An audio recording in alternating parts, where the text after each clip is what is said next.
So on Friday, you will be having a lecture on CO, because I taken sir's lecture on Monday. Okay, so at Friday 3:30 will be lecture will be taken by Ankit sir. So in case he forgets, you can just remind him. So let's start with our topic today. There are around 2 topics to be covered. There are some few basics of sorting to be done. So I do this basics of sorting right now at the end of the unit, because you understand the different types of methods that we have done, and you will understand this topic better now. Okay. So before we do that, few theories about the sorting. Let's do the 2 methods that remain. The first method that we are going to see is this topic known as shell sort. So shell sort is based on insertion sort. Okay, insertion sort was one sorting technique that we have already studied previously. So this is based on insertion sort. Therefore, this is also known as diminishing increment sort. Okay, and it was a method that was developed in 1959 by a person named as Donald L. Shell. So basically what it does is, it works by comparing elements that are far apart, and then it compares closer elements. So according to Donald Shell, by doing this, the efficiency of sorting improves. Okay, and he's comparing this sorting with insertion sort. If you remember, in insertion sort, we were comparing the elements which were adjacent to each other. Okay, so here in shell sort, he has developed a method wherein the elements are compared that are far apart, and then it compares the closer elements. The distance between the elements to be compared is reduced with every iteration.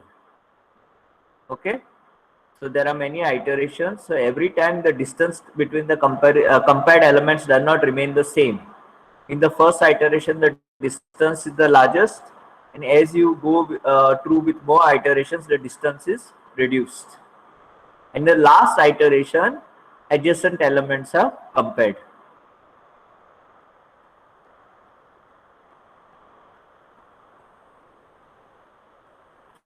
So in this sorting technique, we take a number called h, okay, which is known as the increment. So there's the alphabet h, and that number h, that h will be known as the increment. This number is decreased in every iteration, and finally in the last iteration, the value of h will be always 1. Okay. So I'll basically explain you. Hello, It sir. sounds, We can see yes, the screen. you can see the screen. Yeah, I've Yeah. not yet started. I've not yet started with the. Okay. Okay, yeah, I'll share the screen. Yeah.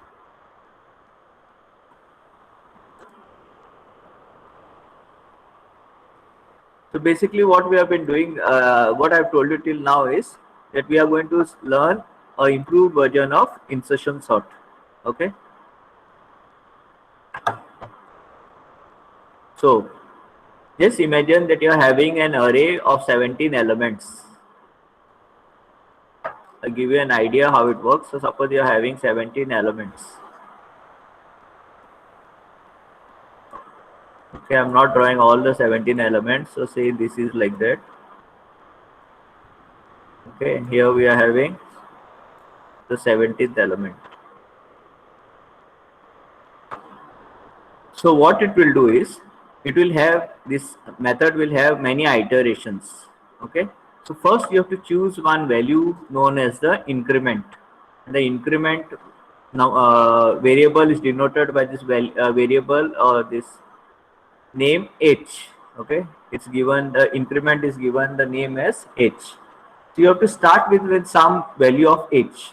So this h value will decide the separation or the distance between the elements to be compared. Okay, so if suppose I start with value of h as 5,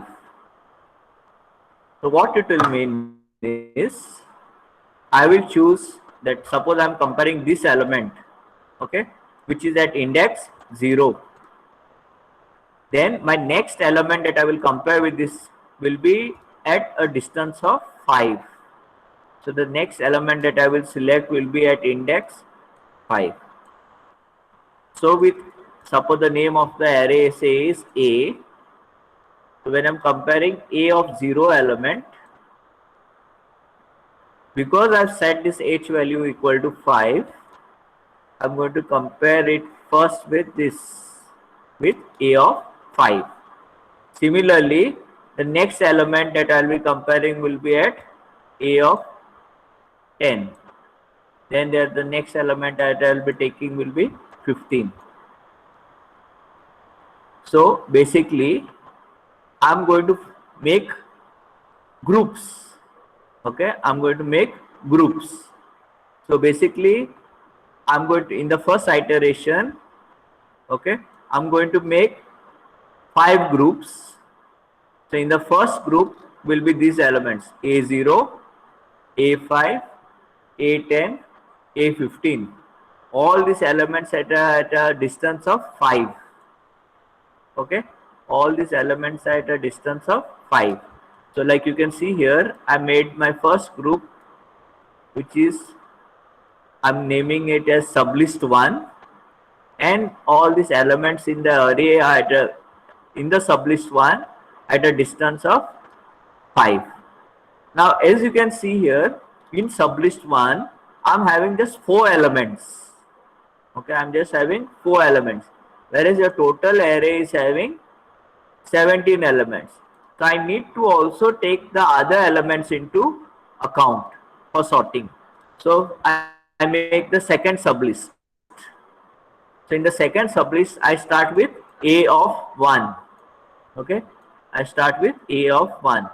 So again I select the next element in this sublist at a distance of 5. So the next element in sublist 2 will be at 6th, and the third element in sublist 2 will be at 11, and the fourth element will be at 16, like it is shown here. Okay, and like this I'll keep adding all the elements of the array to the sublist. So then I'll make sublist 3, wherein the first element will be A of 2, then I'll have A of 7 at a distance of 5, A of 12 again, which is at a distance of 5. You can see 12 minus 7 is, distance is 5. And similarly I have to keep doing this. Now if I would add another 5, then I will get 12 plus 5, 17, and I don't have 17 here. So that's why I'm not including here 17. So sublist 3 will have just 3 elements, whereas sublist 1 and 2 have 4 elements. Okay. So similarly you continue making your sublist till you have included all the elements of the array. In sublist 4 you will have, starting from third element A of 3, then A of 8 and A of 13. Okay, and the last sublist will be sublist 5, A of 4, A of 9 and A of 14. So this is the way you have to create your sublist at the beginning. Is it clear till now what I just told you?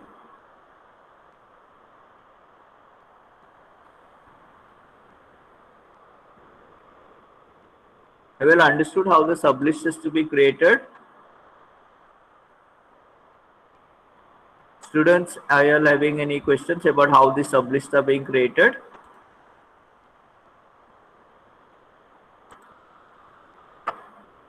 Basically, I'll tell you again why we are doing it, because according to Donald Shell, he thinks that by comparing elements that are far away, the efficiency of sorting, that is basically efficiency of insertion sort, is increased. It becomes more efficient. Okay. So first we compare the elements that are far away, then we compare the elements that are closer.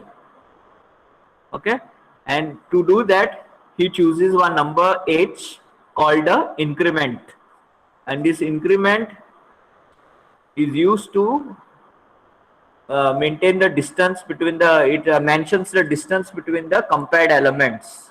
So initially you take a larger number, like how we have taken 5 at the beginning, and then you keep on decrementing that number h, and finally in the last instance it will become 1.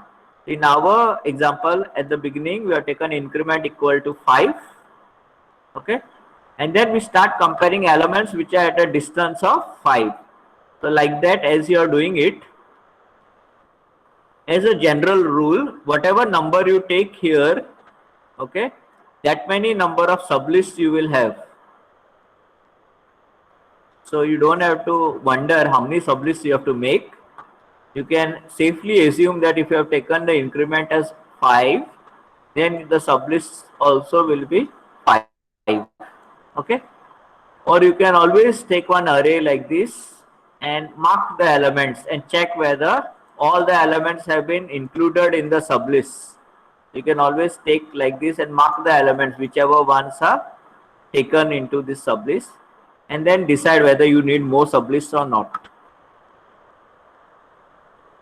So have you understood how to take elements for this? Right now we are not started with the sorting. This is just where we were creating we are preparing the array for the first iteration or the first pass. So we have created 5 sublists, and now we are going to use this 5 sublists to do our first iteration. So I'll show you in the next slide how we are going to do this. Okay, so the basic idea of this, before I go to the next slide, is first you choose some increment. Okay, so we have taken 5. Then in the second pass, you decrement this value that you have taken. To decrement, when you are decrementing, you have to decrement in such a way that in your last pass, the value of this will be equal to 1. And you have to decrement it by a constant value. So suppose I have taken here 5. Then I say I want to decrement it by 2. Why I want to decrement it by 2? Because I know that there will be 3 passes. Say I know that there will be 3 passes. So I want to keep decrementing it in such a way that in my last pass, this value turns out to 1. It has to be 1 in the last pass. So in order to make it 1 in the last pass, I know that the only option for me to get it to 1 is to decrement it by 2. So what I will do is, I'll say 5 minus 2, so I will get here increment as 3, and 3 minus 2, I will get the increment here as 1. Okay, so again, these are values that the programmer decides. It's not fixed. So in the first pass, it is not compulsory that you take this value as 5. You could have taken any value, but as you are doing the passes, in the last pass, the value of it should be equal to 1. So you have to decrement these values by a constant number. You cannot in one pass decrement by 3, and in the second pass you will decrement by 2, and so on. Whatever you are doing, the decrement should be done by a constant number. So I decremented 5 by 2, I got 3. I decremented 3 by 2, I got 1. Okay.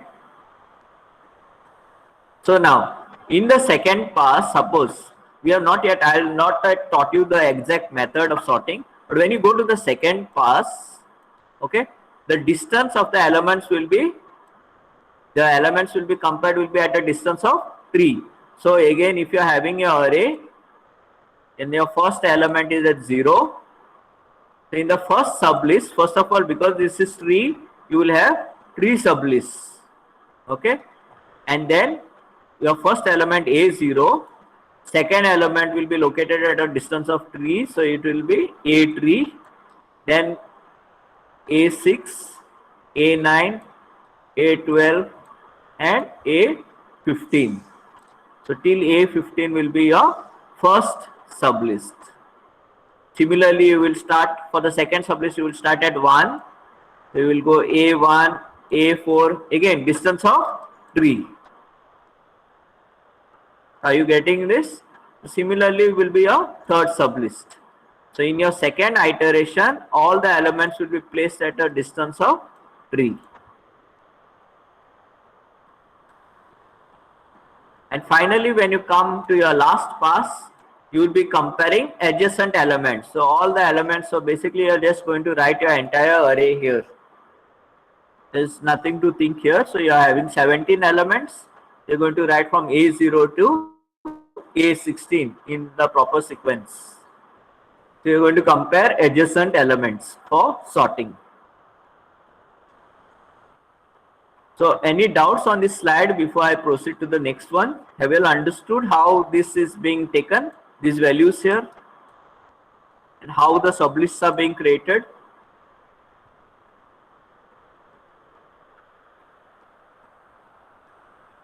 Why this value has to be always 1?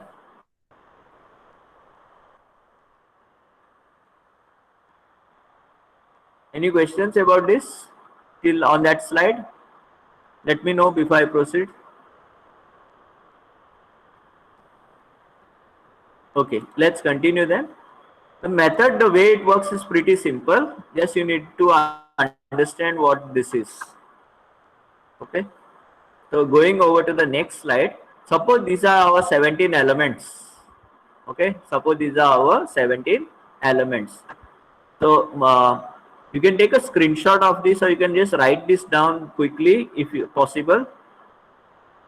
At least write this first pass, these sublist values quickly. Just note it down or take a screenshot. It will become easier for you to understand what I'm talking about in the next slide. Just note down at least this first sublist.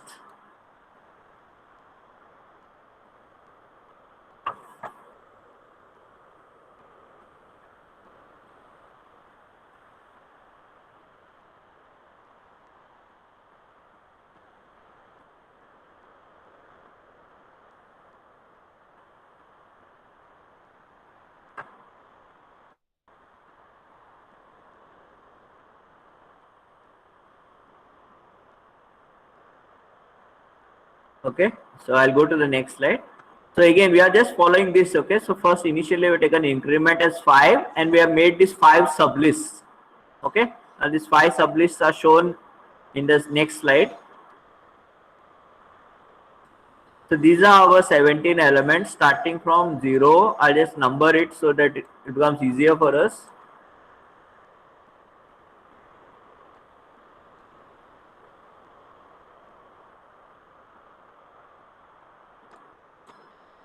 These are all stored in the array A.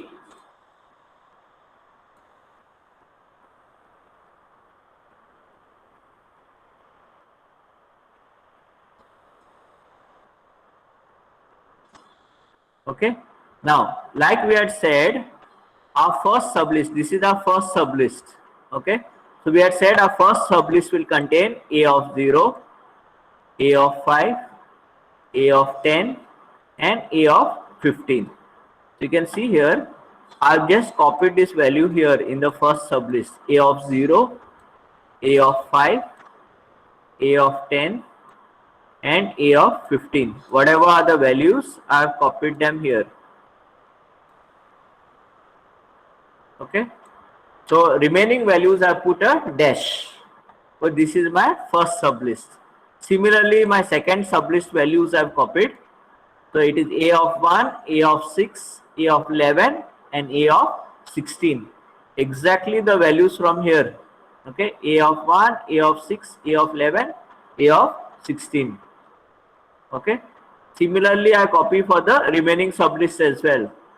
So in this fashion, so third sublist will be A of 2, A of 7, A of 12. So you can see here, third sublist A of 2, A of 7, A of 12. Remaining places you have to put a dash. Fourth sublist is A of 3, A of 8, A of 13. So A of 3, that is 6, A of 8, 9, and A of 13, that is 17. And similarly, our last sublist, which is A of 4, A of 9, and A of 14. Okay. So whatever sublist you are created, that you have written down the values here. Okay. Now, after writing down the values, what you will do is just look at this first sublist. Okay, look at this first sublist. Look at these four values. Check whether they are in proper sorted order. Only look at this first row. Okay. So you're looking at 19, you're looking at 10, you're looking at 45, you're looking at 12. Look at them and see whether they are in proper order, that is ascending order. Because we are trying, let's say we are trying to sort in ascending order. So if they are not in proper ascending order, you place them in ascending order. Again, when you're placing them, you can place them only in these locations: A of 0, A of 5, A of 10, or A of 15. You cannot use the other locations. So when you check this, you find out that 10 is the smallest. So 10 is placed here first. Next smallest is 12. So 12 is placed. Next smallest is 19. So 19 is placed here. Okay. And the largest value is 45. So once you are done with this row, with this sublist, go to the second sublist and you will repeat the procedure. Now for the second sublist, you will again look only at this four values. You are going to look at 63, 1, 3 and 56 and sort them. Again, when you sort them, you are going to place them back in the same positions.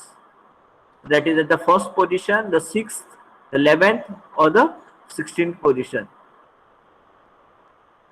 And similarly, you will do for the other three sublists. Can you all do it on your notebooks?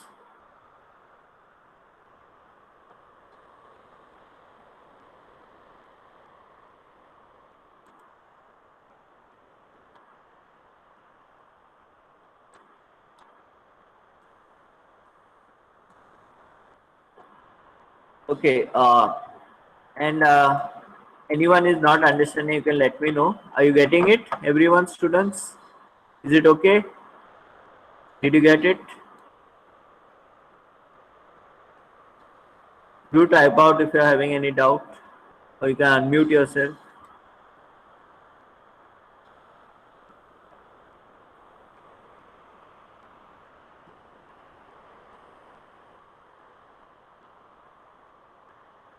So once you are done with the second one, go to the third one. So in the third one, you are going to compare these three elements, 2, 18 and 5. Sort them, and once you sort them, you will get 2, 5, 18.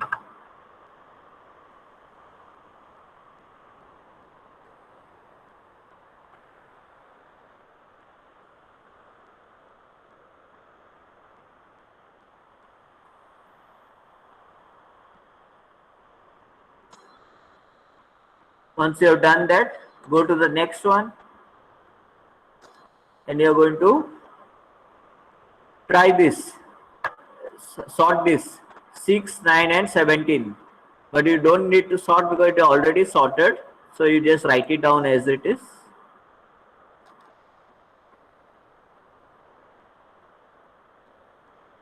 And then you are going to do the last one, that is 7, 4, 16. To sort it and write, so you will get 4, 7, 16.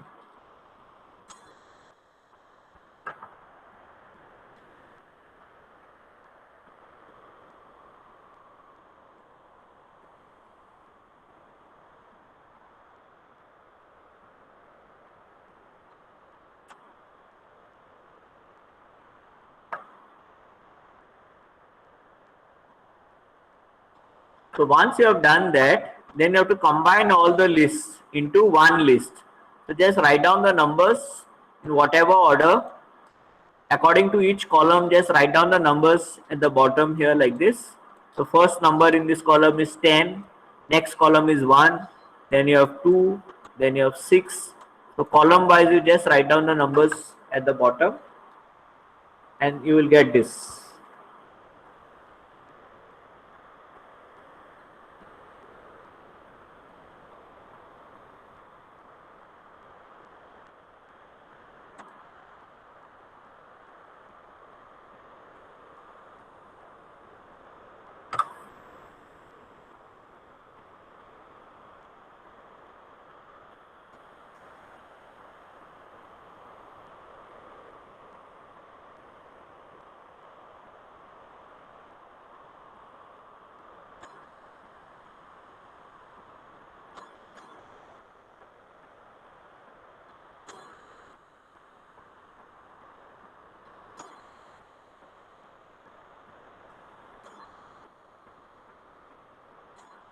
So any difficulties on this first pass, students? Aman, did you get it?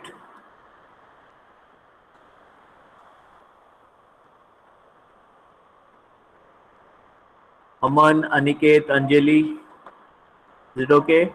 Anthony,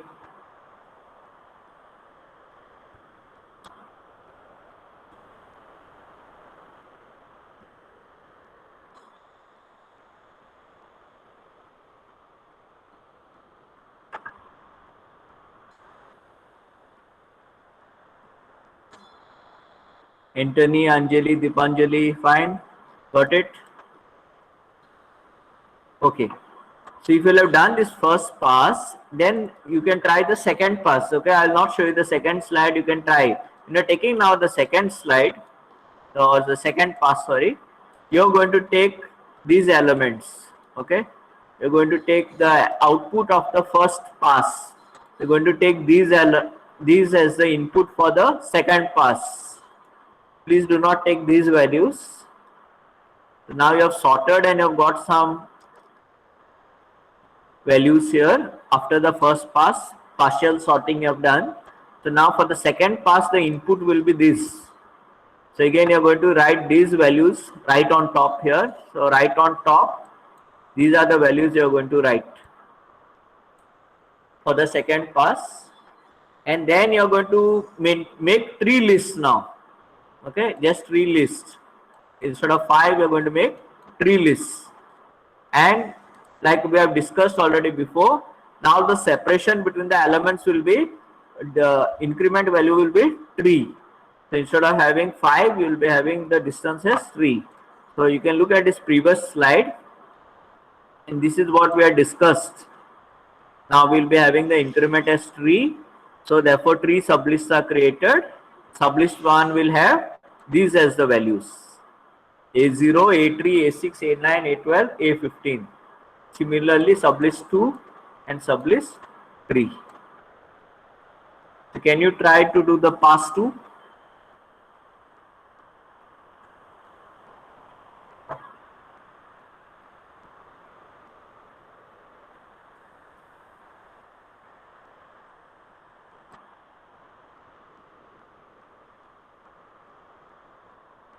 Do let me know if you are having a difficulty.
So here you can see if you have done it.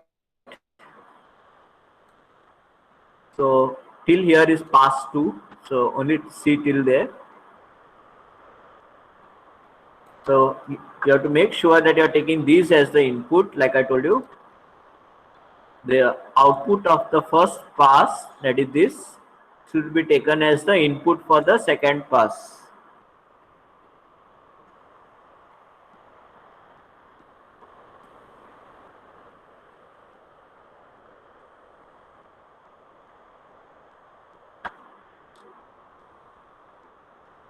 Once you have written down these elements in the first sublist, sort it out and write it down. So you will get this.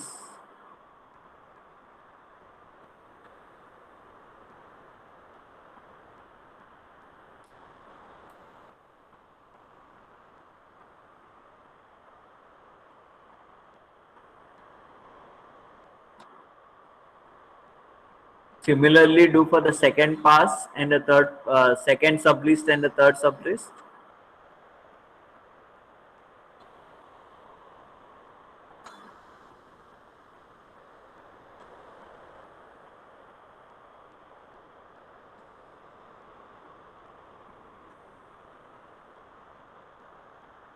Once you have done all the sublists, then you need to write down, combine all the sublists. Write down the numbers from each column. This will be the output of your pass 2.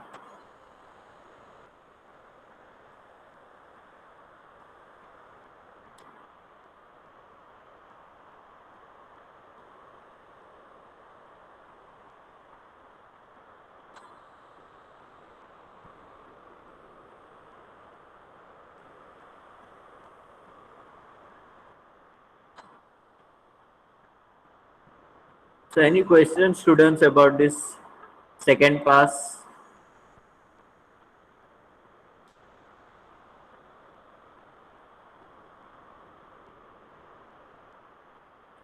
So once you have done the second pass, this was with increment as 3. You have to go to the third pass. So now the increment is 1. So take the output of the second pass, whatever is the output of the second pass, that will be the input for the third pass. So there is only one sublist now,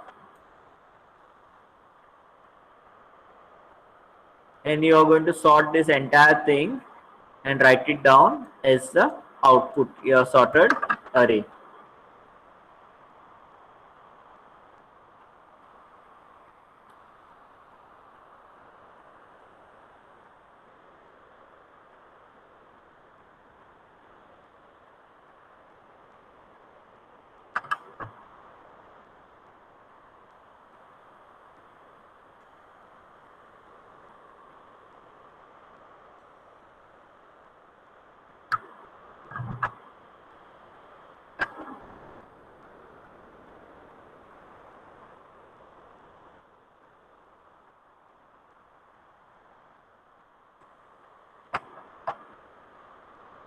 Nikhil, Kaiser, Joshua, Houston, you got it? Mohandas, Ria, Reeve, Prajwal.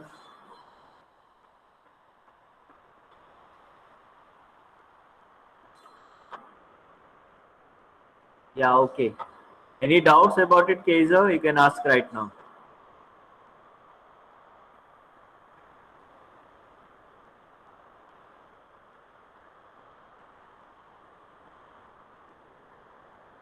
What is the point of pass 1 and pass 2? Basically, we are comparing the, like I told you, Donald Sheld has developed this method wherein he believes that comparing at a distance is more efficient than comparing closer. Okay. So based on that, according to the trials or the experiments that he did, okay, he had decided that the last pass has to be of increment 1. So as you can see, compared to this first output, okay, this is the output, the first output, this is not so much sorted. This data here is not that much sorted compared to the output of the second pass. This is a little better sorted compared to the first output. Okay. And obviously this is not the proper output that we required at the end of pass 2. We wanted ascending sorting, which has not happened in pass 2. We need to do another pass wherein we are comparing adjacent elements. So basically, according to him, the scientist who developed this method, you require less number of comparisons when you do like this method. So finally, when you do this last pass, according to him, you require less number of comparisons. So that's why we are doing this. So I hope that answers you, Ria.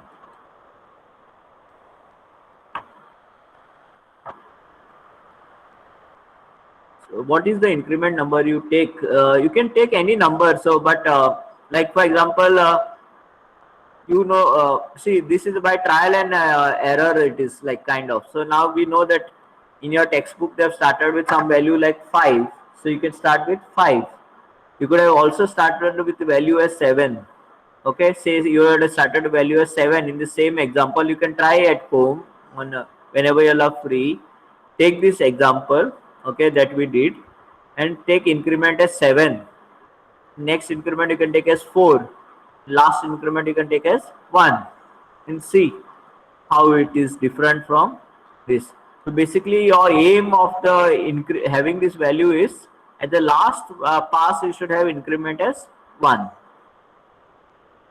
So you need to take that increment value in such a way that you are having some number of elements at least in one sublist. No, it should not be just having 1 or 2 elements in each sublist. That does not make sense then actually. That is, you must have some 3-4 elements in each sublist.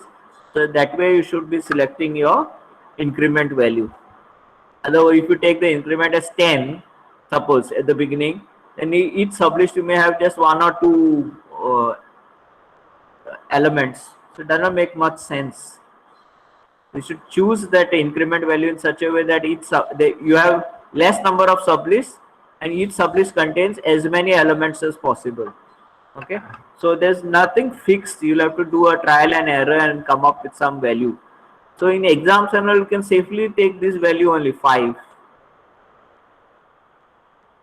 Try to finish it in 3 passes, because as you saw while solving this, it takes a bit of time to solve.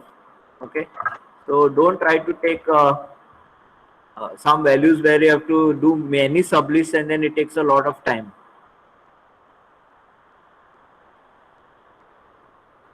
No, Ruban, you don't have to take 3 passes always. And Siddesh, yeah, like I told you in the beginning, your sublists are depending on the increment number. So suppose you have taken increment number as 5, then 5 sublists you will have to create. You take an increment as 3, then 3 sublists are created. Okay, whatever increment number is taken, your sublist will be according to that number. Mostly, always, you can say. So any more questions about this before I go to the next method?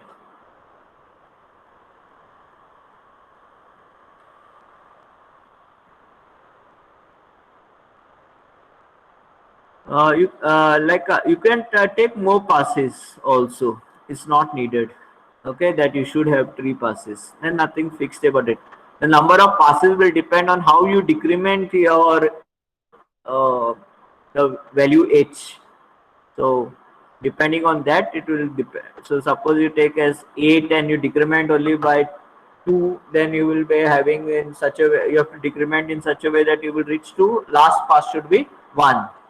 That you have to take care.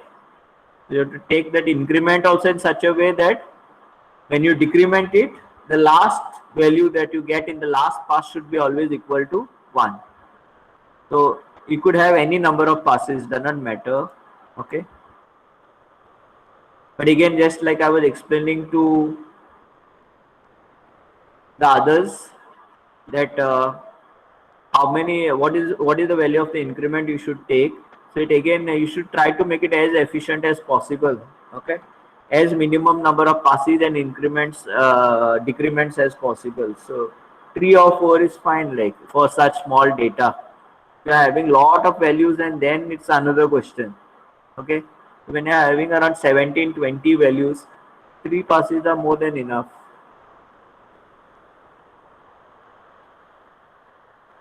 So any more questions before I teach you the second method of sorting that we need to do today?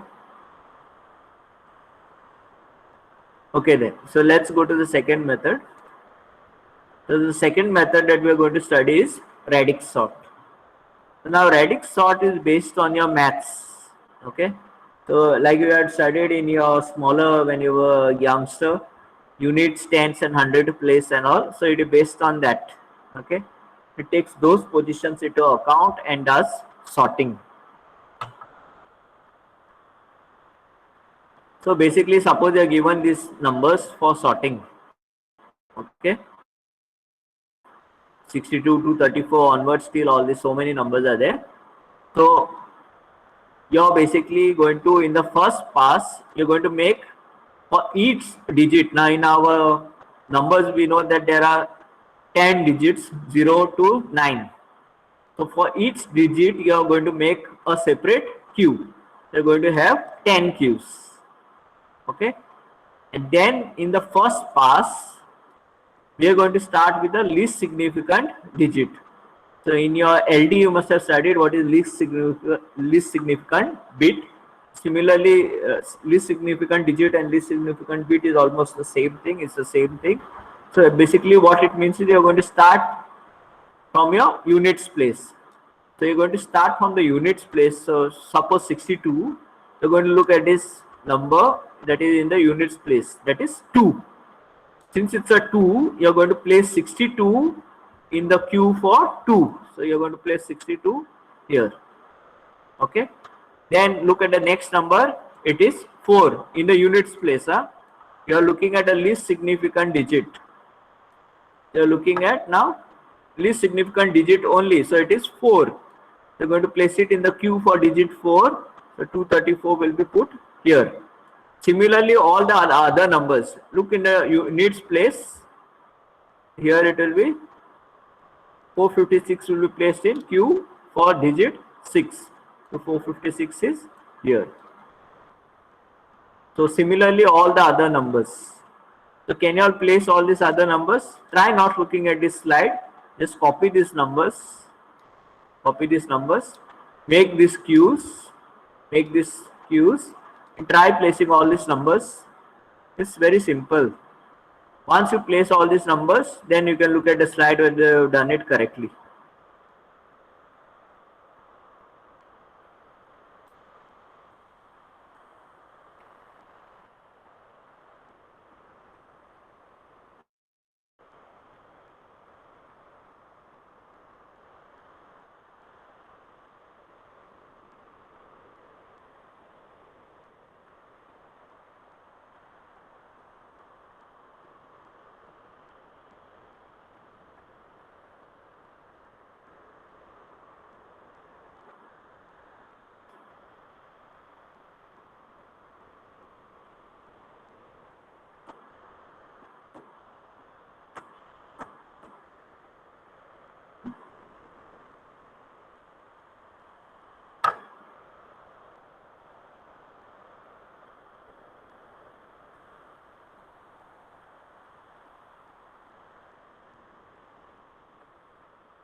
Once you're finished, please type in the chat that you all are done.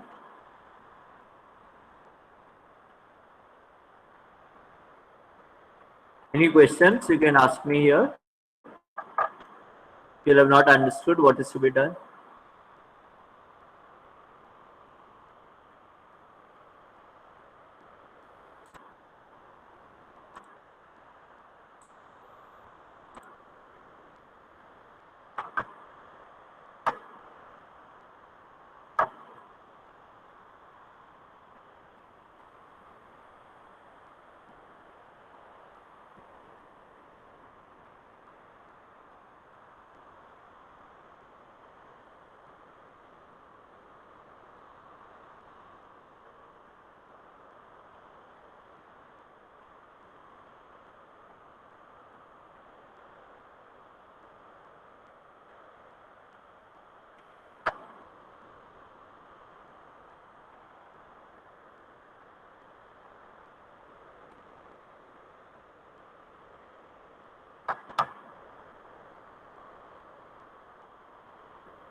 So are you all done?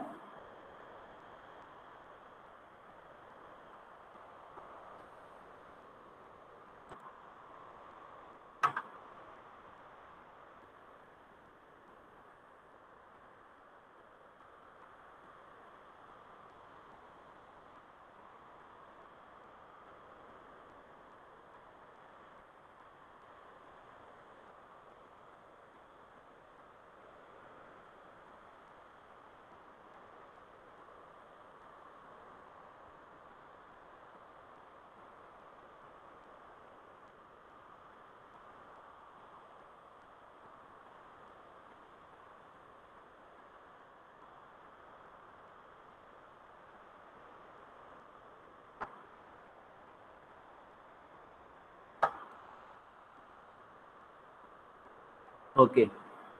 One student has done. What about others? Have you finished? Okay.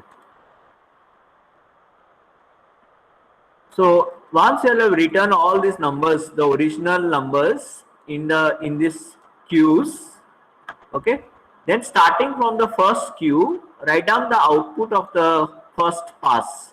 So you're going to start from here, 750, write it down, 750, then 10, then go to the next queue, 21, 10, 21, then next queue, 62, 372. Okay, so start from the queue for digit 0 and start writing the output of the first pass.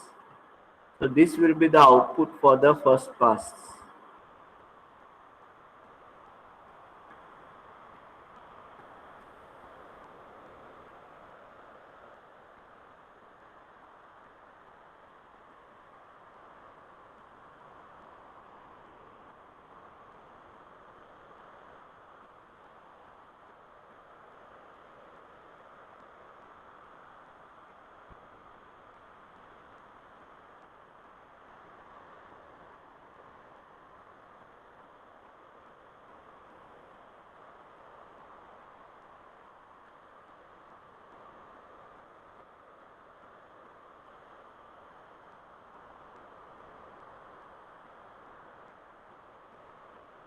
So once you have done the first pass, in the second pass, you are going to classify the digits according to the tens place. So you are going to take the output of the first pass and that will be the input for the second pass. So this, whatever you have got, will be the input for the second pass. So you have to write it down here.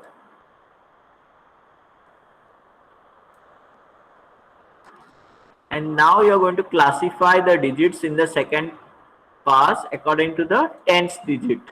So look in the tens place. The queues will remain the same. You are going to again have 10 queues. So from 0 to 9, for each number you are going to have a queue from 0 to 9. So now look in the tens place. So for example, 750, in the tens place we are having 5. So you're going to place 750 in the queue for digit 5. So 750 is put here. Similarly, 10 is having in the tens place 1. You're going to place 10 in the queue for digit 1. 21 will be placed in the queue for digit 2. Looking at the tens place. Now look at the tens place. And once you have written all the numbers, then start writing the output of the second pass. The output of the second pass, again you are going to start writing from queue for digit 0. So do it.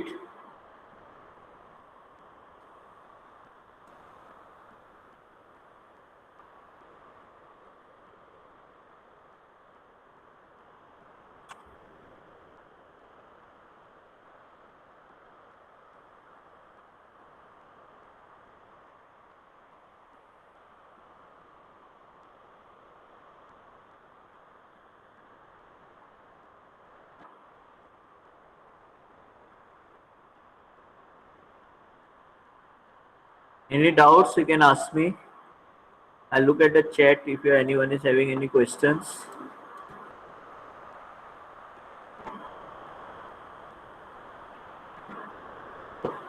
In case you all are finished with the second pass, you need to go to the third pass. So now it should be obviously what you will do in the third pass.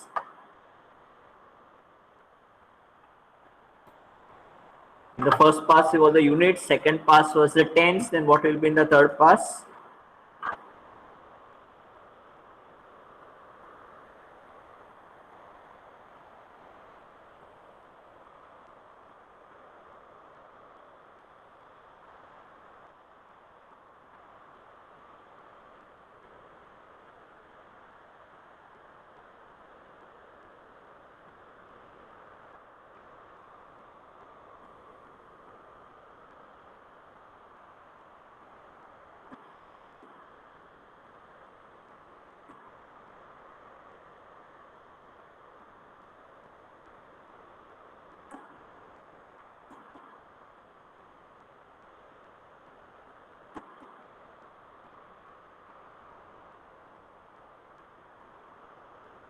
Okay, some students may have a question here. For example, what is the tens of this?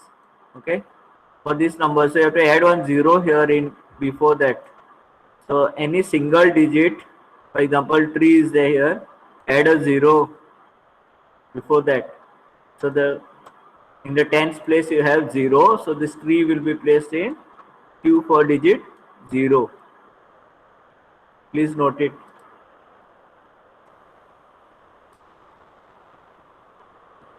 Okay.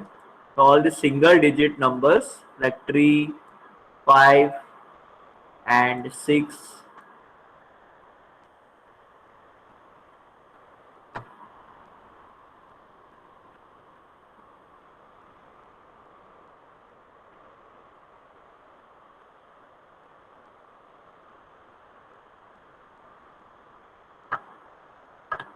Single digit numbers, you have to add a 0 in the beginning.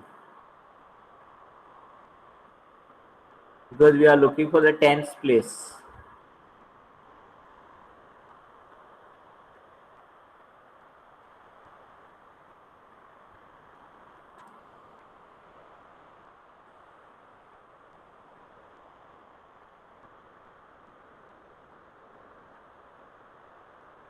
So have you done this? Second pass? Second pass is done? Yes, Stephen. For the third pass is 100 place. Yes, correct. Second pass is done? So for the third pass, you are going to take the output of the second pass. Okay. So once you take the output of the second pass, you are going to classify according to the hundreds digit, or in this example it's the most significant digit. Okay, in this example it is the most significant digit. So for example here now you'll have to add two zeros. So this 3 will become as 0, 0, 3, because you need to classify according to the hundreds place. Similarly 5 also becomes 0, 0, 5. 6 will be 0, 0, 6. 10 will become 0, 1, 0. So all these two digit numbers you will have to add also 1, 0. 0, 2, 1 you will get.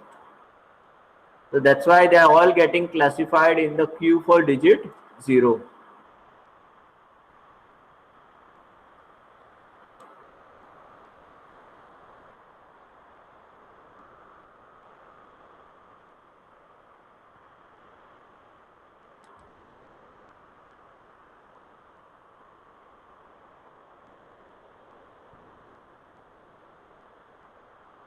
So once you write down the output of the third pass, that should be your sorted list.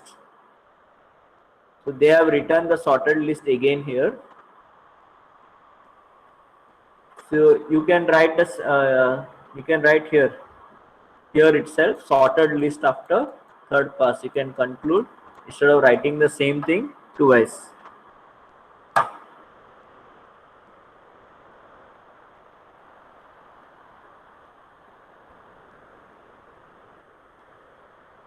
So any questions on this method? Have you all understood? Is it okay? Simple?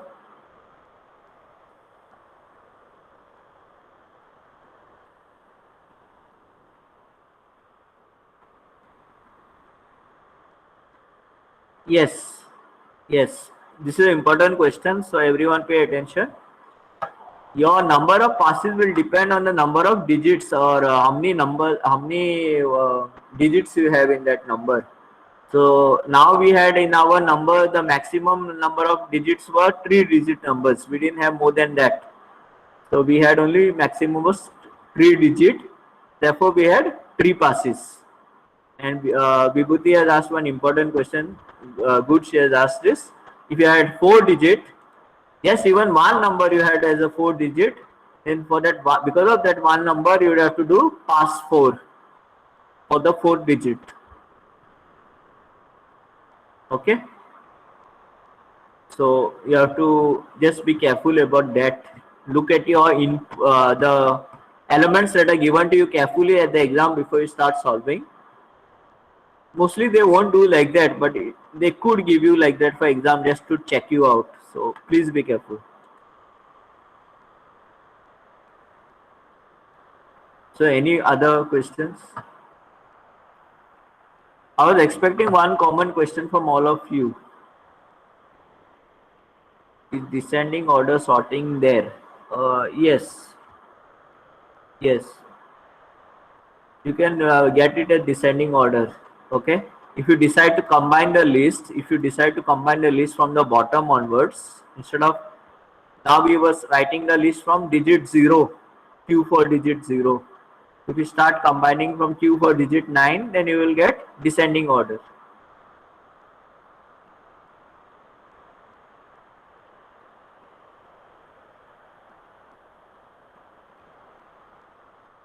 I didn't get your question, Vibhuti.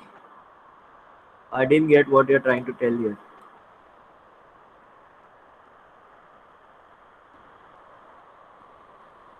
Oh, in the output you mean? Are you trying to tell that this should be in the output?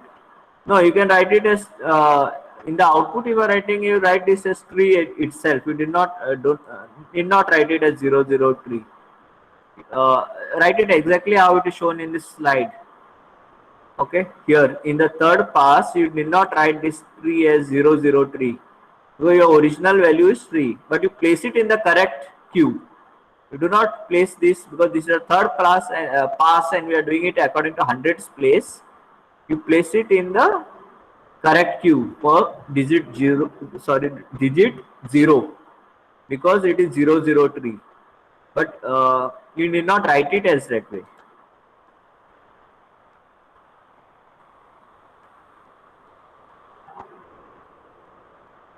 Okay, there was one more important question that I was expecting. No one has got that in their mind.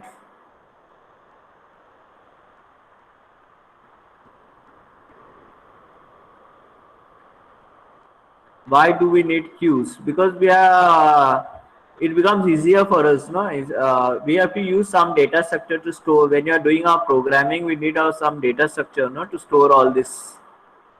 So we could have used queues, or we could have used arrays, or we could have used linked lists. So we know the properties of queues, first in, first out. So that is more useful for us in this sorting in this method than the others. Okay, you could have also done maybe using arrays, but most of the times they prefer using queues because of the first in, first out nature of queues.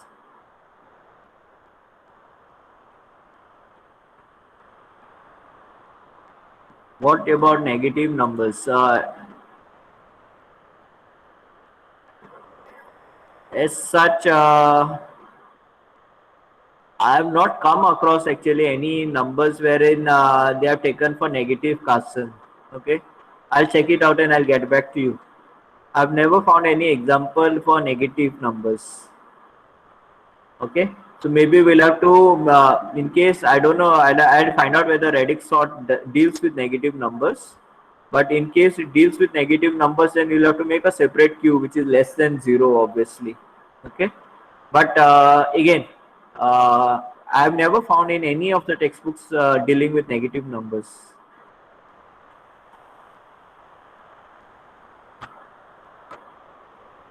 How we figure out the max digits of the elements in the list? Is there easier way than asking while taking input? No, you'll have to just find out the max digits. Okay. The one thing that I was waiting for everyone to ask is, like we have studied here in the textbook, it is told that from pass 1 you start from units place. Okay. I was waiting for everyone to ask me or anyone whether we can start from the most significant bit. Instead of starting from units place, can we start from MSB or MSD? Okay, most significant bit or most significant digit. So I was just waiting if anyone would ask this question. Instead of starting from here, least significant digit, start from MSD. Yeah, whether we can start from there. You start from, suppose it's a 3-digit number like this. The first pass you start from here, second pass here, and third pass here. So whether we can do like that. And the answer to that is yes. So whether you can start from the most significant bit, the answer to that is yes. You can start from most significant bit also. Okay, but like your textbook has done this method, so for your exams and all, if you get, you will have to follow this method. Start from units. But can Radix sort be done according to most significant bit? Yes, the answer is yes.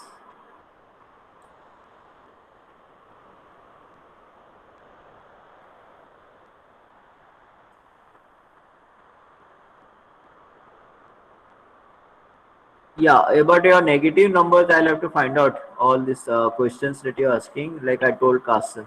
Okay. So any other doubts about your about this any both these methods that we have done? Okay. Just one small thing about sorting that we need to do. So basically, this is what I was wanting to tell you about sorting. Okay. Can you all still see my screen? Hopefully. So basically, what is sorting? Sorting means you are placing the data in some increasing or decreasing fashion according to some relationship between the data. Okay. Then there are two types of sorting: internal sorting, external sorting. Internal sorting means you can place all the data inside the RAM and do the sorting. Okay. You do not need external storage for it. So that is internal sorting, where you are able to place all the data inside the RAM at one time and do the sorting. Any of the sorting methods. External sorting means the data is huge, millions of data, and your RAM is not able to handle all the data at one time. So some of the data needs to be stored on some external storage like a hard disk or something, magnetic tapes and all. And then you have to apply the sorting methods. So that is external sorting.